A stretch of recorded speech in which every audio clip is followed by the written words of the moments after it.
Bismillahirrahmanirrahim.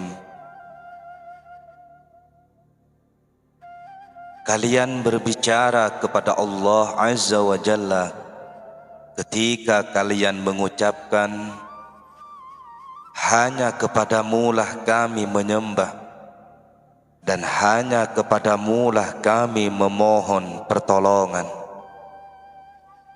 Ini adalah ucapan kepada pihak kedua sebagai lawan bicara. Seolah-olah kalian berkata, hanya kepada Engkau yang berada di hadapan kami, yang mengetahui kami, yang maha dekat dengan kami, yang menyaksikan kami. Berbicaralah kepada Allah di dalam salat dan di luar salat dengan niat itu dan dalam kondisi demikian. Karena itu Rasulullah sallallahu alaihi wasallam bersabda, beribadahlah kepada Allah seakan-akan engkau melihatnya, kalaupun tidak, sesungguhnya Dia melihatmu. Tidaklah tahu ria kecuali orang ikhlas, sebab merekalah yang senantiasa berbuat ikhlas dan menjauhi ria. Itulah rintangan yang mesti dilalui di tengah perjalanan. Ria, sombong, dan munafik adalah anak panah yang dilepaskan syaitan ke jantung hati kalian. Turutilah guru-guru kalian selagi masih ada waktu. Belajarlah kepada mereka bagaimana melewati jalan menuju Allah.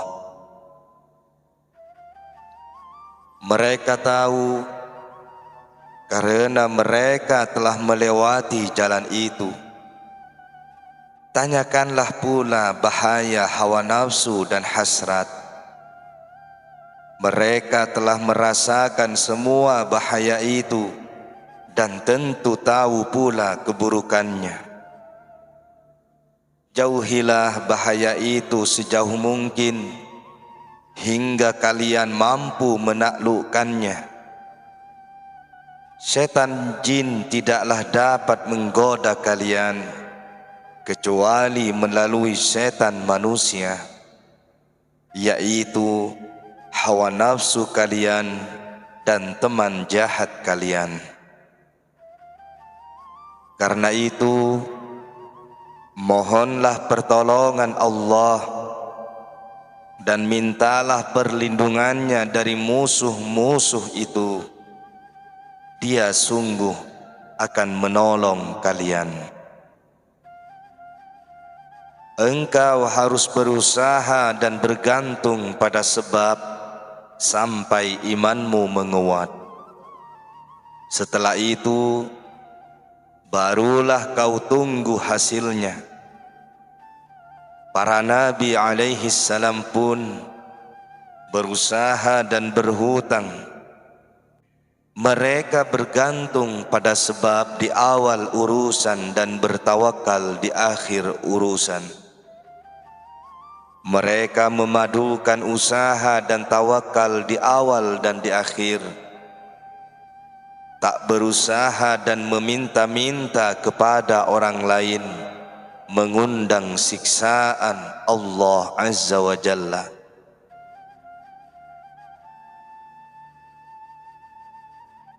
Kewajiban bertauhid itu wajib, mencari yang halal juga wajib, menuntut ilmu juga wajib, ikhlas beramal juga wajib, dan meninggalkan kebalikan semua itu juga wajib.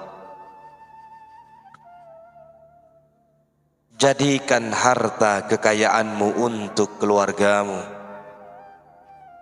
Berusahalah untuk mereka dengan cara yang baik. Iringi semua itu dengan hati bertawakal kepada Allah Azza wa Jalla. Mintalah rezekimu dan rezeki keluargamu kepada Allah, bukan kepada yang lain. Dengan begitu, Allah akan memberikan rezekimu dan rezeki keluargamu melalui tanganmu. Dia akan mencurahkan karunia dan kasih sayangnya ke dalam hatimu, serta mencukupimu dan keluargamu. Allah akan mencukupi kalian dengan sesuatu dan dengan cara yang dikehendakinya. Dikatakan kepada hati kalian, ini untukmu dan ini untuk keluargamu. Jangan turuti hawa nafsu. Bertobatlah dari segala dosa. Bergegaslah dari dosa menuju Allah. Jika kalian bertobat, Allah mengampuni kalian lahir dan batin. Gantilah pakaian maksiat kalian dengan pakaian tobat dan malu kepada Allah. Ini termasuk perbuatan hati yang dilakukan setelah anggota badan bersih karena melaksanakan perbuatan yang sesuai dengan aturan agama. Anggota badan dan hati masing-masing punya perbuatan. Tangisilah dirimu ketika anakmu mati. Engkau merasa seakan kiamat terjadi, tetapi ketika agamamu mati, engkau tidak peduli dan tidak menangis. Padahal para malaikat mendampingimu saja menangis saat melihat kalian mengalami kerugian dalam agama. Apakah engkau tidak berakal? Seandainya engkau berakal, tentu engkau menangis atas hilangnya agamamu. Engkau punya modal tetapi tidak digunakan. Akal dan rasa malu adalah modal, tetapi engkau tidak memanfaatkannya. Ilmu tidak kau amalkan, akal tidak kau gunakan, dan rasa malu tidak kau pakai. Waspadailah sifat lupa. Basuhlah mukamu dengan air kesadaran. Lalu lihatlah seperti apa dirimu, muslim atau kafir, mukmin atau munafik, bertauhid atau musyrik, ria atau ikhlas. Dampak semua itu kembali kepada dirimu. Janganlah kalian meminta sesuatu pun kepada makhluk, karena mereka lemah dan tidak punya apa-apa. Mereka tidaklah dapat memberi manfaat dan mudarat bagi diri mereka sendiri sekalipun. Marah karena Allah adalah hal yang terpuji. Namun, jika kemarahan bukan karena Allah, itu tercela. Jika seorang mukmin marah, ia marah karena Allah, bukan karena dirinya. Ia marah untuk membela agamanya, bukan membela dirinya. Ia marah bila terjadi pelanggaran hukum Allah, laksana macan yang hasil buruannya direbut.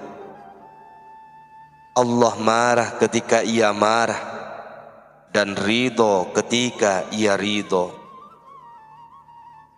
Janganlah engkau menampakkan kemarahan karena Allah, padahal engkau marah karena dirimu, itu munafik. Jika melakukan suatu perbuatan, hilangkanlah dirimu, hawa nafsumu, dan setanmu dari perbuatan itu. Janganlah kau lakukan sesuatu kecuali karena Allah Azza wa Jalla dan untuk melaksanakan perintahnya. Janganlah lakukan sesuatu kecuali atas perintah Allah, baik melalui syariat maupun melalui ilham dalam hatimu yang tentu sesuai dengan syariat. Menurut ahlu sunnah, iman bertambah dan berkurang.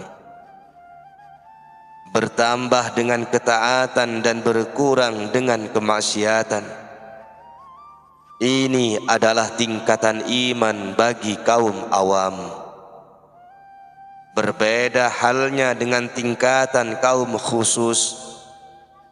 Iman bertambah dengan keluarnya makhluk dari hati dan berkurang dengan kebalikannya, serta bertambah dengan keteguhan mereka kepada Allah dan berkurang dengan ketergantungan mereka kepada selain Allah.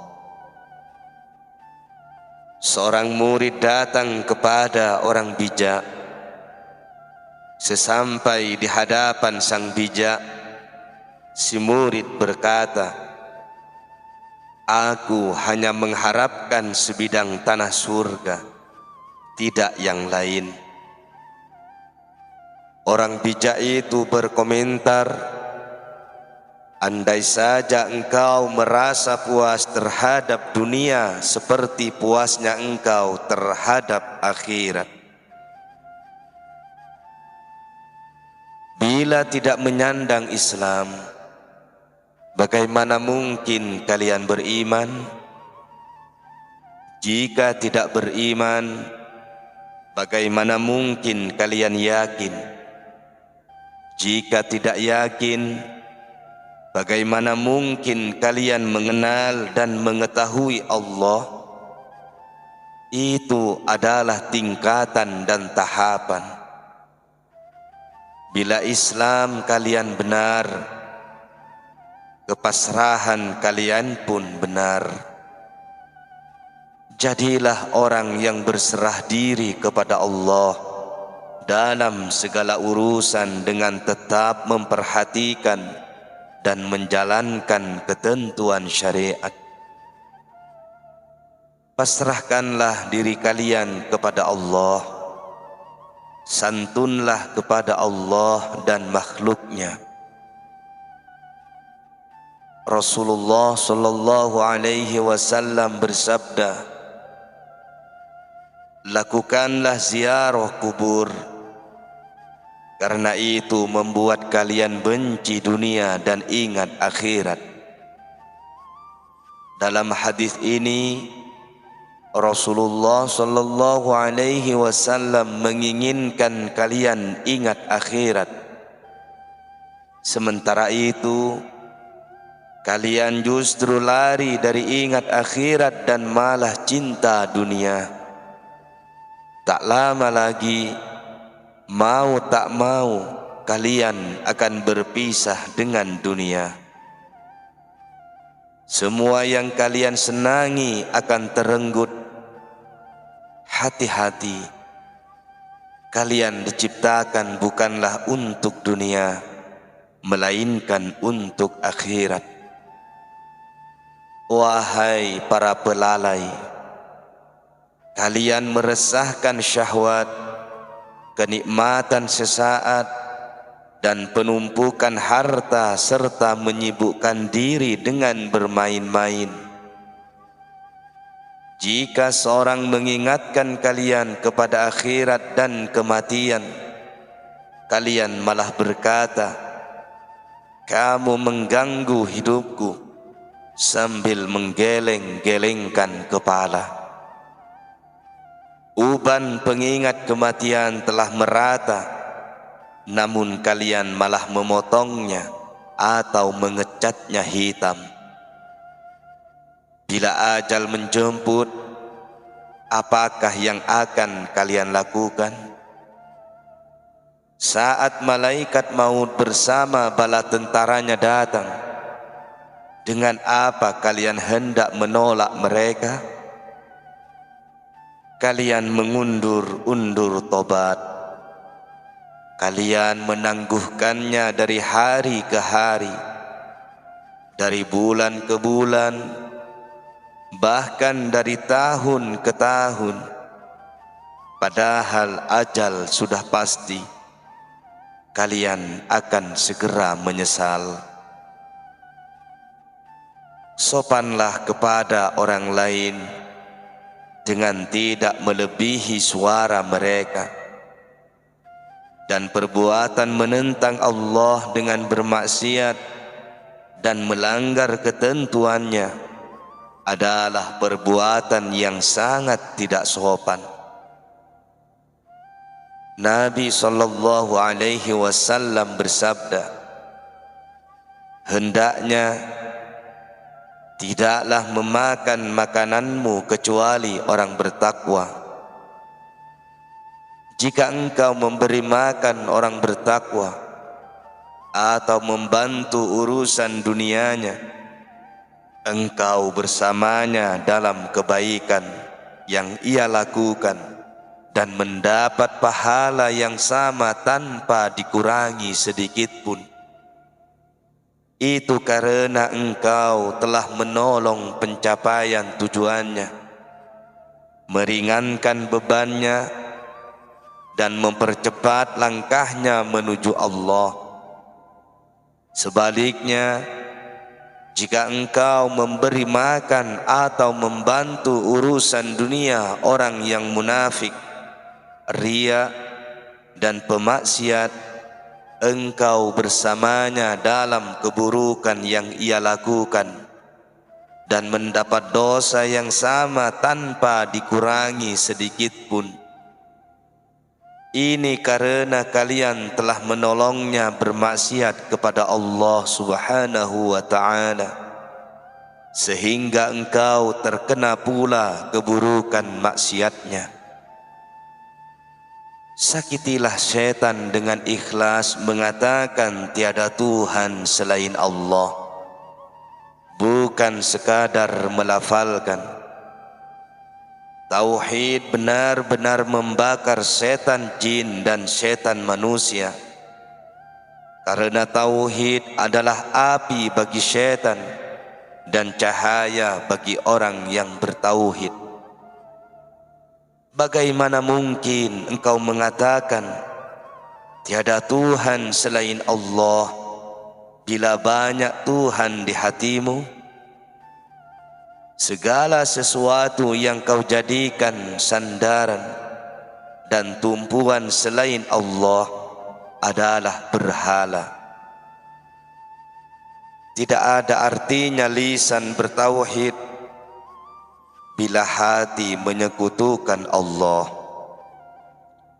Tidak ada gunanya badan bersih bila hati kotor. Orang yang bertauhid mampu menyakiti syaitan yang menggodanya. Sebaliknya, orang syirik justru disakiti oleh syaitan yang menggodanya. Ikhlas adalah inti perkataan dan perbuatan. Karena itu, perkataan dan perbuatan yang tidak ikhlas bagai kulit tanpa isi. Sementara kulit tidak berguna kecuali dibakar. Simaklah perkataanku ini, lalu amalkanlah. Ilmu itu diperoleh dari mulut seseorang, bukan dari buku. Orang yang maju mengelilingi timur dan barat untuk mencari para wali dan orang-orang soleh. Mereka adalah dokter hati dan agama. Jika berhasil menemukan salah seorang dari mereka, mintalah darinya obat untuk agama. Kalian sekarang membenci para ulama, faqih, dan wali, padahal mereka adalah guru dan pendidik. Sudah pasti di tangan kalian tidak ada obat. Karena itu, ambillah dariku obat penyakit agama kalian, lalu gunakanlah. Dengan begitu, kalian akan sembuh.